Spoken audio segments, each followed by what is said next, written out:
Bonjour et bienvenue dans cette nouvelle Open the Boîte. Aujourd'hui, on vous présente Nile Artifacts de Ankama.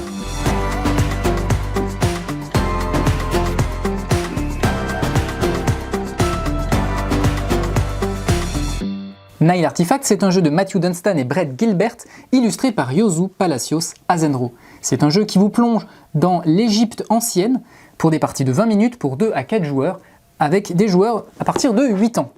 Donc, vous vous retrouvez au bord du Nil et vous allez devoir naviguer sur le Nil, récupérer des artefacts pour pouvoir faire des offrandes aux dieux et espérer obtenir leur clémence. Alors, ça se joue avec des petits plateaux, je vais vous montrer ça tout de suite. On a d'abord ici la règle qui est très simple, très rapidement lue, avec des exemples, voilà, avec le matériel, etc. Ici des exemples pour bien comprendre comment fonctionnent les différentes cartes objectifs. Et voilà. On a tout de suite ici une planche de punch. Chaque joueur, donc ça se joue jusqu'à 4, va pouvoir récupérer sa couleur. On a 4 couleurs. On a un jeton premier joueur, c'est un beau menhir. Et on a ici des pièces de monnaie. Les pièces de monnaie, je vais vous expliquer à quoi elles servent. C'est surtout pour commercer et avoir des avantages. Ensuite, on trouve ici un plateau pour le scoring. Tout simplement, on va avancer au fur et à mesure, ça nous permettra de conserver une vision sur qui est devant qui, etc. et de savoir qui remportera la partie. On a ici un petit plateau qui représente tout simplement le Nil. Alors à noter que ces plateaux sont recto verso avec une jolie illustration à l'arrière, ça c'est plutôt sympa, hein. Voilà. Donc on a ici le plateau qui représente le Nil. On va également avoir des fidèles, donc ce sont des meeples qui sont aux couleurs de vos jetons de départ. Donc chaque joueur va avoir ses différents fidèles, ce sont grâce à eux qu'on va récupérer des offrandes. Voilà, le tout dans une boîte bien thermoformée où tout se range très bien. On va avoir son navire pour naviguer sur le Nil. Voilà, chaque joueur va avoir également donc son navire. Hop. Et on va avoir ici les cartes. Donc les cartes monuments, donc ce sont les cartes objectifs, et les cartes artefacts qui vous permettront de faire ces objectifs.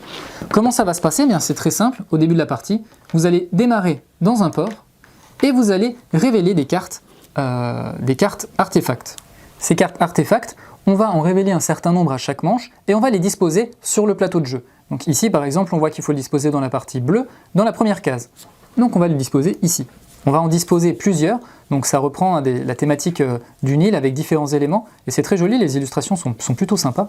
Donc on voit qu'on a 3 zones, la zone verte, la zone bleue et la zone orange, donc on va disposer comme ça, voilà, ces artefacts au fur et à mesure dans les différentes zones.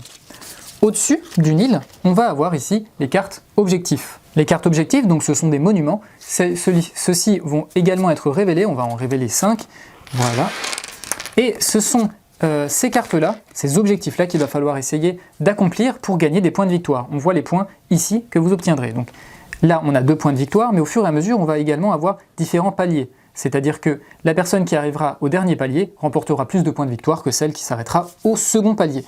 Voilà, donc on a différents objectifs. À chaque fois, ça va être avoir 2 artefacts identiques, avoir des artefacts au contraire qui sont contraires, ou avoir 2 artefacts qui viennent d'une même région du Nil, etc., etc. On a différentes manières de remplir ces objectifs. Comment on va remplir ces objectifs? Eh bien, à chaque tour, on va décider de naviguer sur le Nil et de s'arrêter à un endroit du Nil. À l'endroit où on s'arrête, on va récupérer la carte artefact s'il y en a une. On pourra même également récupérer une pièce si on tombe sur un endroit où il y a une pièce.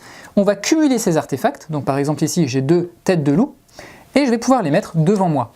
Au fur et à mesure qu'on va faire ça, on va placer tous ces meeples, donc par exemple si je joue le bleu, on va passer tous ces meeples ici, et au fur et à mesure qu'on va faire ça, au bout d'un moment on va pouvoir faire une offrande, c'est-à-dire utiliser nos artefacts pour réaliser un objectif. Si par exemple cet objectif me permet de passer ici, je vais pouvoir remporter la carte. Une fois qu'on a des étages et qu'une personne arrive au bout, on va remplacer ces cartes. Une fois que tous les monuments sont passés, c'est la fin de la partie. A noter également que le premier joueur donc, va à chaque fois changer et qu'on va également avoir cette monnaie.